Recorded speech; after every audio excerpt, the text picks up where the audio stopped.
Younous Omarjee, bonjour. Bonjour. Vous présidez la commission Régie, la commission du développement régional du Parlement européen pour réduire les écarts entre les territoires. Un rapport sur les îles, justement, va être voté aujourd'hui. De quoi s'agit-il ? Ce rapport a vocation à être fondateur d'un temps nouveau entre les îles européennes et les institutions européennes. Quand je dis les îles européennes, c'est en réalité surtout les îles de la Méditerranée. Nous faisons le constat que depuis 15 ans, à minima, il n'y a eu aucune avancée ou très peu d'avancées pour la reconnaissance pleine des spécificités des îles dans les politiques et les règlements européens. La situation dans une île n'a rien à voir avec la situation au cœur de l'Europe. Il nous faut des solutions adaptées. C'est-à-dire que les îles de la Méditerranée, finalement, sont un peu le mésodjorn européen. Elles ont été les oubliées de l'Union européenne ? Oui, je crois que ça a été un angle mort. Et lorsque je suis arrivé à la présidence de la commission du développement régional, je me suis appuyé sur le travail formidable qui avait été fait par Nénette Maupertuis et par Gilles Simeoni.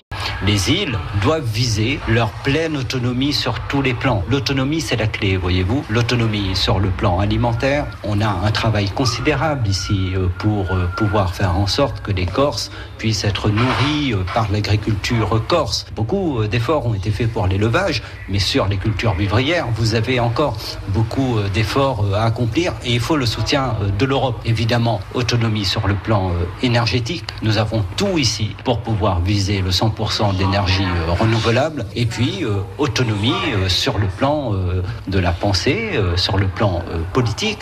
Il faut ramener le pouvoir, mais plus encore que le pouvoir, il faut ramener la puissance de faire ici.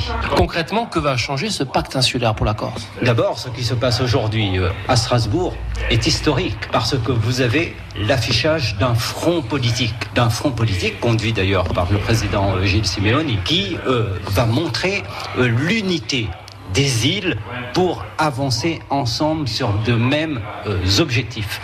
Et je crois que cette unité politique très forte, avec le soutien du Parlement européen, nous mettra dans les meilleures conditions pour négocier le futur budget de l'Union européenne, qui devra accorder un bonus pour les îles et qui nous mettra aussi dans les meilleures conditions pour négocier les futurs règlements et permettre que sur la base d'un article du traité qui existe, l'article 174 du traité, les dérogations attendues pour prendre en compte les handicaps naturels permanents des îles soient pleinement reconnus. Ce front, finalement, c'était un petit peu le rêve de l'Union méditerranéenne de Nicolas Sarkozy ? Oui, la question de la Méditerranée est aussi extrêmement importante. Nous baignons ici au cœur de la Méditerranée avec des enjeux géopolitiques, géostratégiques considérables, mais les partenaires naturels des Corses, ce sont les îles méditerranéennes.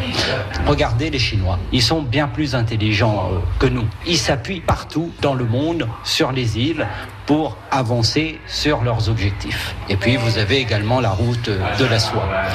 Ça veut dire que finalement l'Europe pourrait emboîter le pas à la France pour parler d'autonomie et l'y conduire naturellement. Oui, nous allons faire la démonstration, et nous le faisons aujourd'hui, que nous avons un temps d'avance sur la France. Les articles d'ailleurs qui sont déjà dans le traité doivent être une inspiration pour les constitutions nationales.